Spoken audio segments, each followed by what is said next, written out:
So you want to come to Thailand, eh? Well, in this video, I'm going to detail my 3 favorite one-week itineraries in the whole country. One of them's up north, one in the middle, and one of them is down south. And at the end of the video, I'm going to tell you how with one little click, you can join me for an entire week on my favorite one of all. Let's get into it. First up, Bangkok. And what does the perfect week in Bangkok look like? Day 1.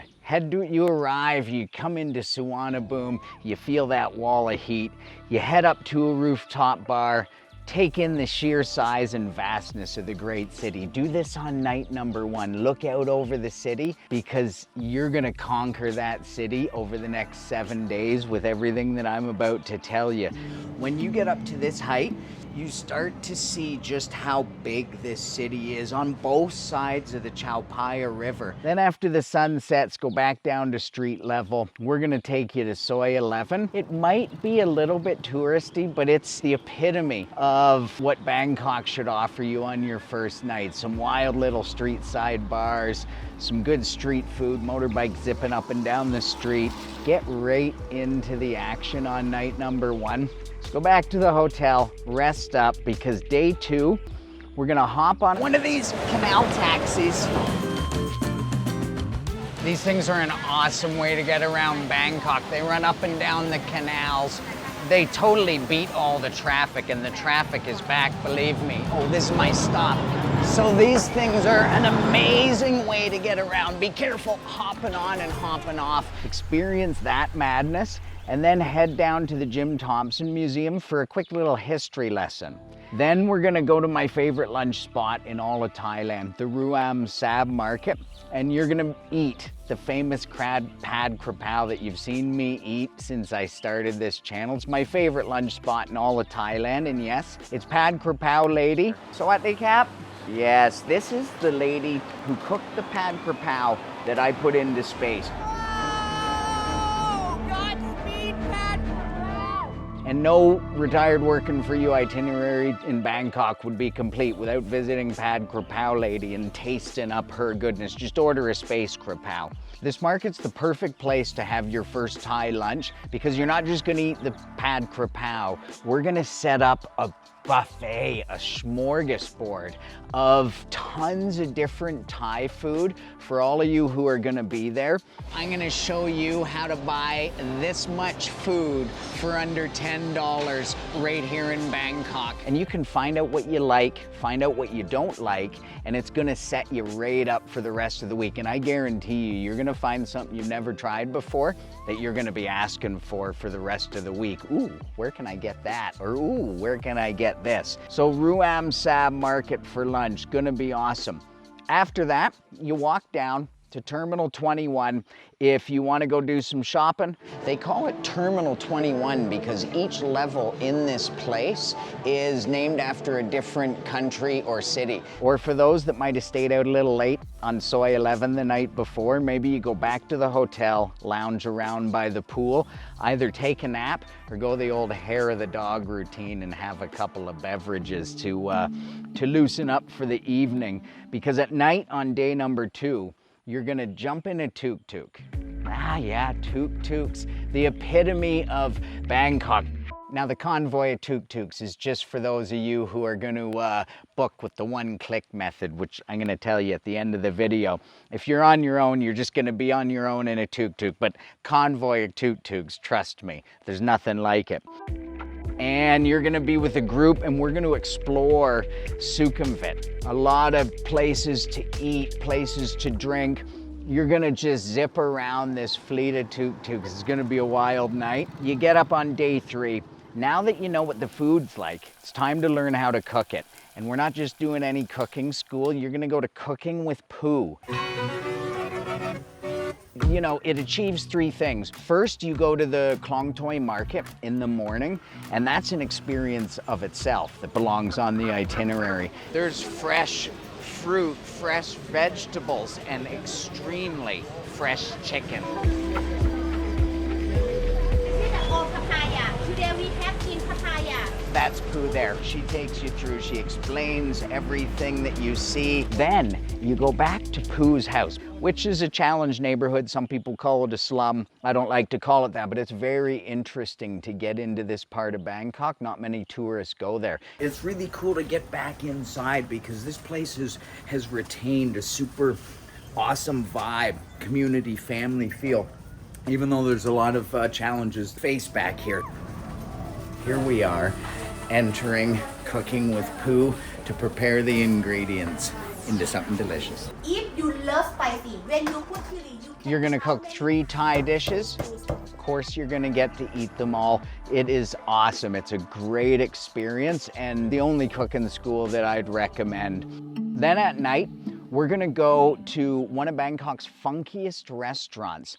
And this place actually has a secret door. It's over in the Thailand Noi district. It's called Ban Rim Nan. That place is an experience in and of itself. And then when your belly's full, time to take in Thailand's national sport, a night at the Muay Thai Stadium. The real action's in the crowd, where they're not even watching the fight. They're focusing on getting the bets laid. You might want to gamble a little, bring a little money, bet on the blue, bet on the red. Either way, it's a wild atmosphere. If you've never been to Muay Thai in Bangkok, this is worth putting on your list. You wake up on day 4, you have to go for a morning walk through Bangkok Central Park Network. Bangkok has this insane Central Park network that's still expanding, and you're gonna walk from Lumpini all the way down to Benjikiti in the Central Forest. It's a really cool experience in the morning, right in the heart of Bangkok, but you feel like you're on another planet altogether. And this leads perfectly into the next activity on the list, which is a Thai massage. Lay back, get ready to be beaten up with some elbows and some choppy chops. They might even walk on your back. If you just want a soft massage, you gotta ask them, because otherwise they're gonna slap you around. But you can't come to Bangkok and not get a Thai massage. You're now ready to see the wild side of Bangkok with a trip at night to Soi Cowboy and Nana Plaza. Gonna do both, walk from both. And I know, like, this Bangkok red light scene is not for everyone. It's part of Bangkok's culture, like it or not. So we've added it to the itinerary on night number 4. And if you don't like that, just go out and find a amazing little pub or a place with live Thai music. My favorite one is probably Tuba up in Ekamai, so you can jot that little note down. So that takes us to the end of day 4. You wake up on day 5, we hit the BTS, and we head right to some of the most famous spots in Bangkok. This itinerary that I'm building for you is mostly to get you off the beaten track. It's not all the typical tourist spots. It's to get you to go to the places that I like to go and other people who live here like to go. But there's a few things that you got to scratch off the bucket list, and that's some of the must-see temples. So we're gonna hit Wat Po, Wat Arun, and of course the Grand Palace. And to get back to the hotel, the beauty of this is you jump on not a canal taxi, but this time it's a riverboat taxi. So you're chugging right down the center of the Chao Phraya River, and the Bangkok skyline views are epic. So you get back to the hotel, take a little pit stop, freshen up, because tonight we're going to Patpong. Yep, the night street market that's just filled with this, that, and definitely the other thing. But we're gonna start by getting you into the Patpong Museum so you can learn about the pretty crazy and wild history of that neighborhood. And then it's party time at night in Patpong.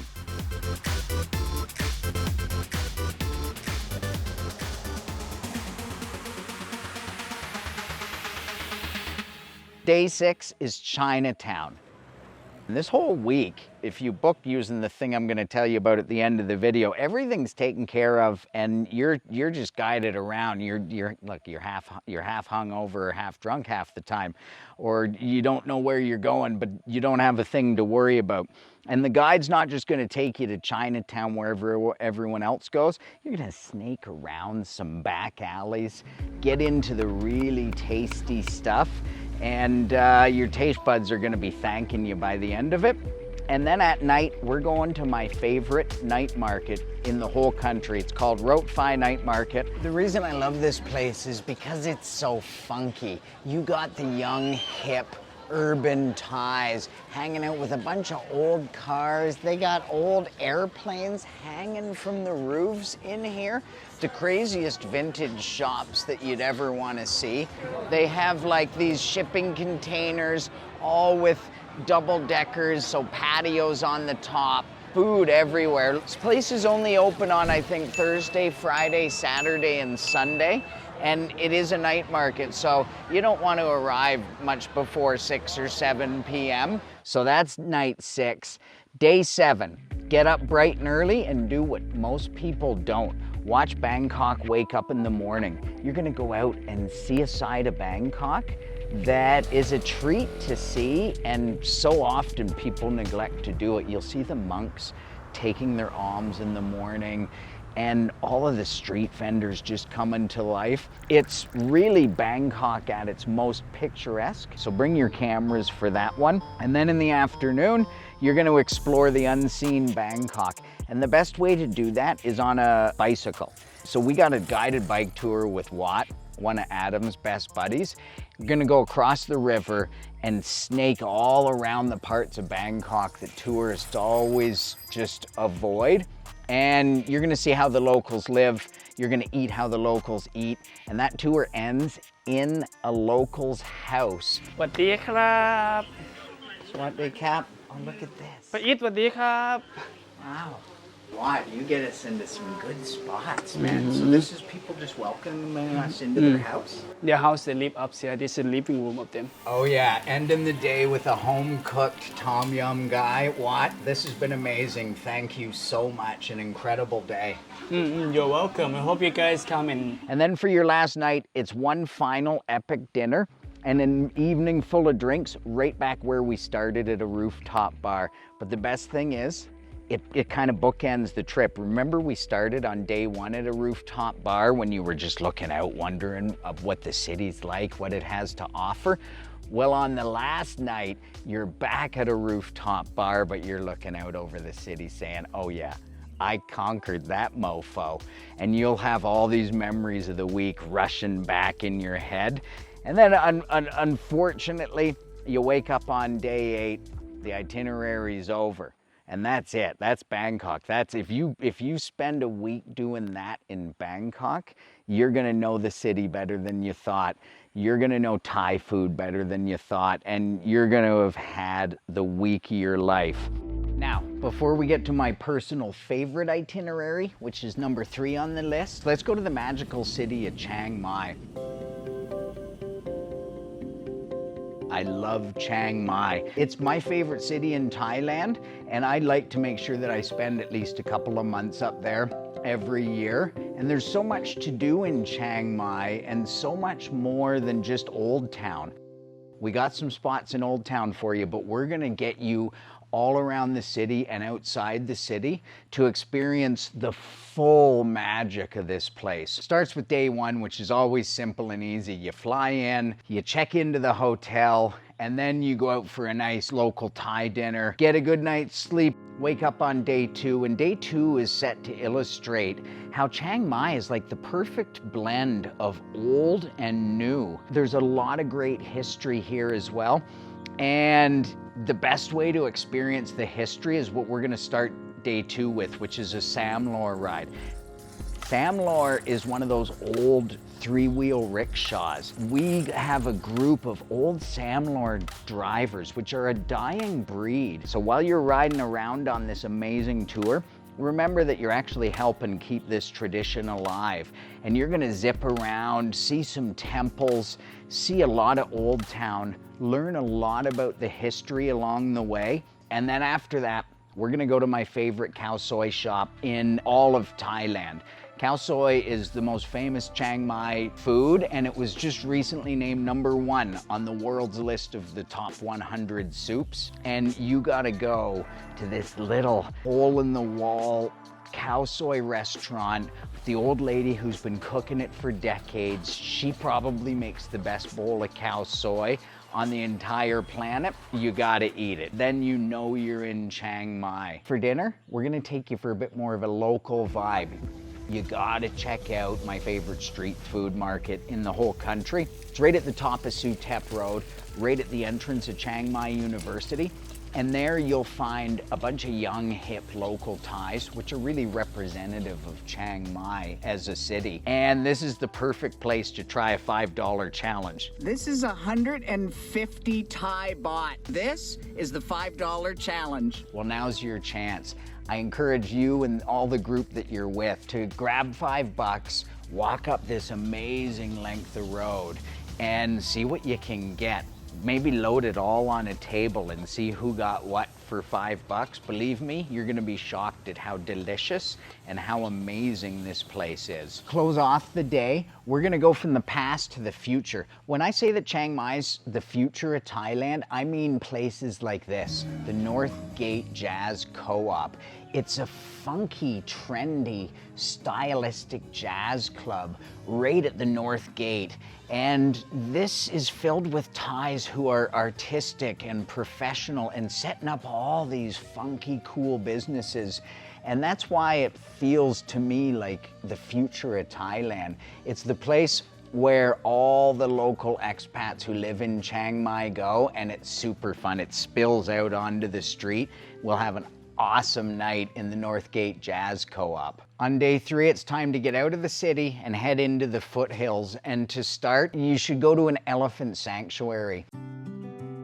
There's some amazing ones in Chiang Mai, and it's a lot different than it used to be 20 years ago. The way that elephants and tourists are integrated these days is just a nicer experience. So you get up close and personal with the elephants. I had a little doggy who liked being scratched behind the ears. This one's for you, Timmy. And then after that, lunch at a place called Food for Thought. This place is kind of farm to table, really fresh ingredients run by a super nice couple. It's a place you'd probably never find, but now you will, and you'll thank me once you eat there. And then day 4, it's a little bit of a drive. We're gonna head out to Huay Tung Reservoir. This is an absolute gem of a place, about a half hour outside the city. It's a great place to go for a walk, take in the natural beauty, and grab a little lakeside snack in a little lakeside shack and enjoy some local Thai food. At night, it's time to hit the Nimman district. This is the funkiest neighborhood in all of Chiang Mai and my personal favorite. You've probably seen me talk about it in a lot of my videos, and it's usually where I stay when I come to Chiang Mai. Funky cafes, amazing restaurants, just great nightlife and cool vibes. So definitely have fun tonight. Day 5 is a big adventure into the mountains. One of the best things to do in Chiang Mai is to get outside the city, head into the mountains, and do a loop and end up back in the city. It's a full day trip. And the question is, where do you go? What stops do you make? Well, that's what I'm here for. The first stop is Queen Sirikit Park. And the highlight of this gorgeous park is the canopy walk. After that, you need to hit one of the many mountainside restaurants, but there's a couple in particular that are spectacular. Super picturesque, amazing local northern Thai food, and Thai food of all kinds. And then it's off to the hilltop village called Mon Jam. This is where many local Thais come out and go camping, and you'll see these little bubble tents, like glamping tents that they rent. And you need to go right to the top where there's a local market and this massive flower garden with views that are to die for. After that, head back into Chiang Mai, probably about an hour drive, and then go to my favorite restaurant for local northern Thai food. It's called Tung Tem To. It's where all the Bangkok Thais go when they come up to Chiang Mai. You'll see the place is filled with Thai customers, huge place. You should order what I call the greatest hits of northern Thai food, where your table just fills up with stuff that you can only get up in northern Thailand. Try it all. but be warned, you'll probably be addicted to the green chili paste by the time the night's done. Oh my God, is that ever delicious. Day 6 is one for the spirit. Chiang Mai is a super spiritual place, and this day starts with a morning walk through the Chiang Mai University campus. It's a gorgeous campus, but it is super huge, and there's a specific part that you want to go to. It's the larger of the 2 reservoirs, and you walk a lap around the whole reservoir and you'll be blown away. And then there's a little cafe that overlooks the reservoir. Great place to fill up with your morning coffee and a great way to start what's going to be a super spiritual day for you. After the morning walk, you're going to head up the most famous mountain in Chiang Mai, Doi Suthep, the one that you can see from the city. About halfway up, you got to stop at this little temple that not many people stop at. It's really a nice place, and it's got a little creek running through it. You're going to see a bunch of people meditating there. Then it's back in the vehicle and up to Doi Suthep, the most famous temple in all of Chiang Mai.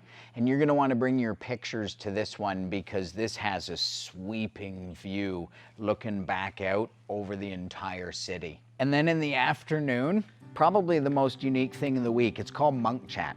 And we're gonna go to a temple in the city where there's a monk that will sit with you for an hour and answer any question that you have. You could ask him what's the meaning of life. You could ask him how to relieve stress. My buddy G-Mac liked to ask him, hey, if monks aren't supposed to have worldly possessions, what's with the iPhones? And the monk is beyond a good sport about the whole thing. Like, they engage actively, no questions are off the table. It's really, really cool. 3 times I was doing like this to Buddha. It's more like worshiping to Buddha. Well, it's not called worship. We don't worship the Buddha because Buddha is not a god. So how do we call it? We call it bowing to show respect. Well, that was very good, very enlightening. It was really nice to talk to you. Thank you. And by the end of the hour, you'll probably have a bit of a different outlook on life after hearing the words of wisdom come from the monk. Just make sure you bring a good question. Day 7 is another epic road trip, this time outside Chiang Mai to the tallest mountain in the whole country. It's called Doi Inthanon, and it's an epic national park. The drive there alone is worth it, but we'll make sure that you stop at all the best spots along the way, some waterfalls, some viewpoints, some incredible little local dining spots. This is one of Thailand's wonders of nature, and so it warrants pretty much taking the entire day 7.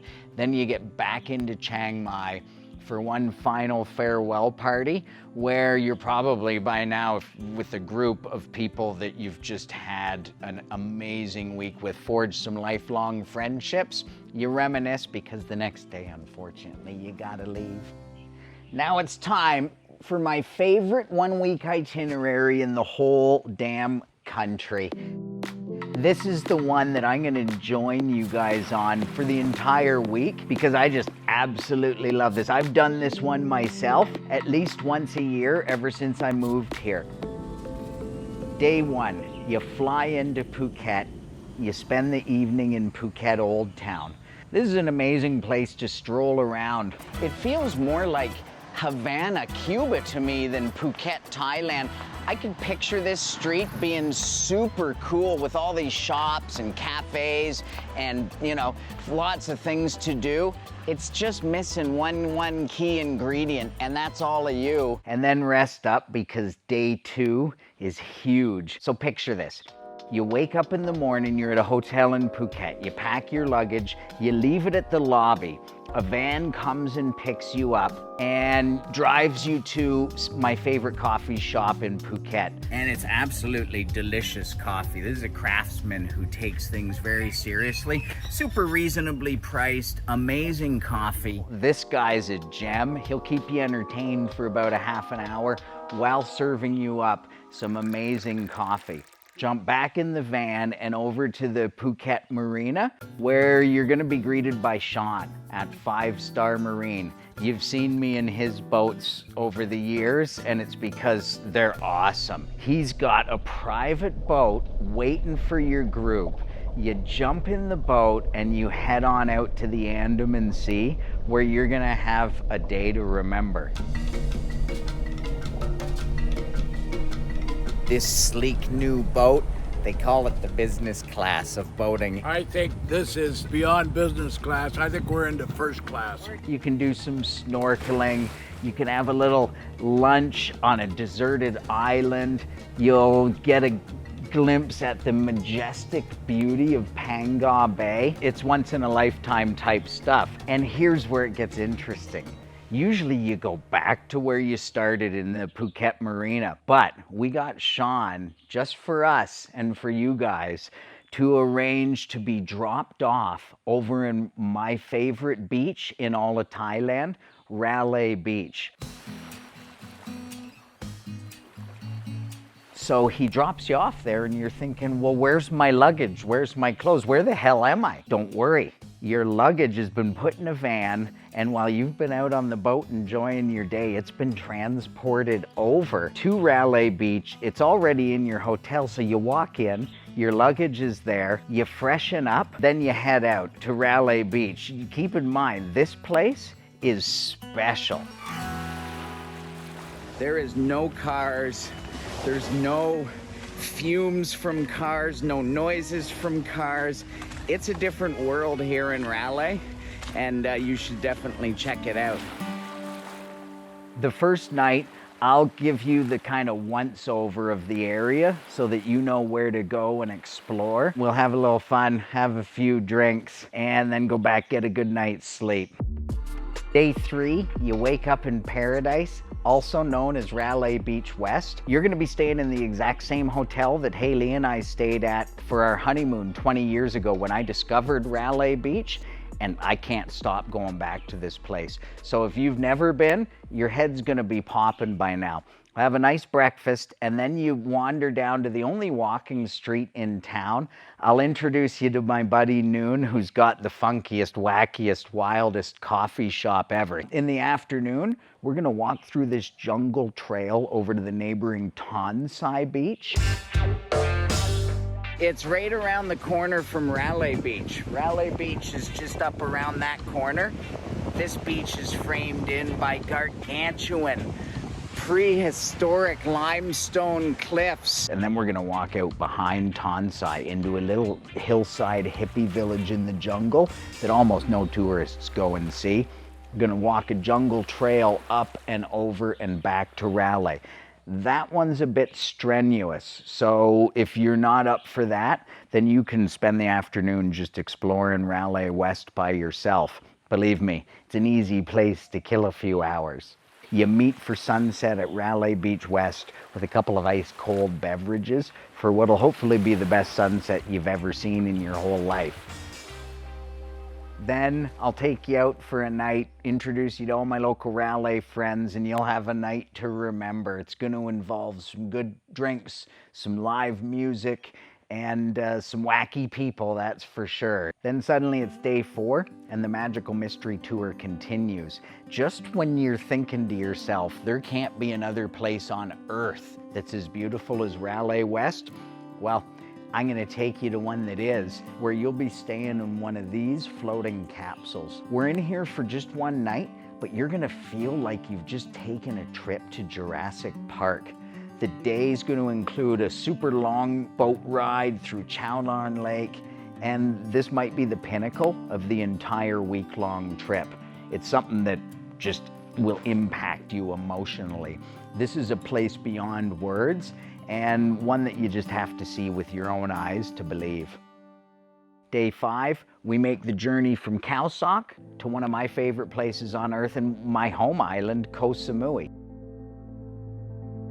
We take the ferry over and we get there just before sunset, and you're gonna get to the hotel and check in and then go to the funnest local Thai restaurant that you've ever been to. It's Mr. Eung's. You have to experience it to believe it. It's my local spot. And I'm not going to say too much about it because really you got to meet Mr. Eung and his alter ego, Lisa.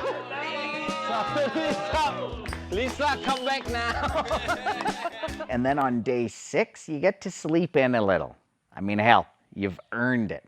And then just after lunch, we're gonna go to my buddy Bung's house. Bung's my best Thai friend in the whole world, and you're gonna get to know him real well. He's an enigma wrapped in a riddle. He's a guru, and he's gonna be serving up beers and gin. He might roll a couple if for those of you out there who want to partake in that sort of thing. He'll let you putt on his indoor putting green in his house. At 1, 2, 3, we say golf with Bung. 1, 2, 3. Golf with And after Bung's, it's a wild night out in Chaweng. Yeah, this is Samui's most touristy area, but it's quite the party. So you can hit the Arc Bar, you can hit the Green Mango, the Black Club, all kinds of stuff. Just be prepared for a really, really fun night. Day 7, we head to my good buddy Nigel's house where 2 things are gonna happen. First, disc golf, and second, a barbecue. Here's Chef Nigel. Hello, hey guys. Look at, what do you got behind us here? Oh, we've got a few chickens in here. Let me show you. Oh my God, look at this. Yeah, there you go. Whoa, so Beer can chickens. I see pro disc golfers behind us here. Look at this, look at this. It's a big disc golf event. Well, maybe she's the next pro. Maybe we got the next world can be, champion. yeah. Then we're gonna leave Nigel's, head over to a beach in Samui that not many tourists know about, but it's one of the most beautiful beaches. Best beach on Samui for sunset. And then we'll go out for a farewell dinner where you're gonna sit back and talk with everyone else in your group in amazement about what you experienced that week. From Phuket to Railay to Khao Sok to Samui, this is a week you'll never forget. And that's the thing. I've taken everyone who's ever come to visit me on this exact week. Adam, the first time he came here, took him on it. My brother, I took him out there. That was an epic week. Shout out to my brother. I've just recently taken my parents on this trip. And every single person who I've ever taken on that itinerary has just been left speechless. And as promised, I'm gonna tell you how you can join me for that week of a lifetime. So the very first tour that gets booked up, I think it's March 14th to 21st. Go to the website, check it out. It's limited spots available, and the people who book on that tour, I'm gonna join that inaugural tour with you, and I'm gonna host the entire week. We're gonna have an absolute blast. We're working with this awesome company out of Australia who's a seasoned tour company, and they reached out and said, Chris, I think people would love to experience the Thailand that they see on your channel, so let's give them the chance. And that's what we've done. They're available to book now. Go to RW4U and with one click, you could be enjoying any one of the 3 itineraries that I just described today. Check it out and let me know what you think. Either way, get your asses over to Thailand already.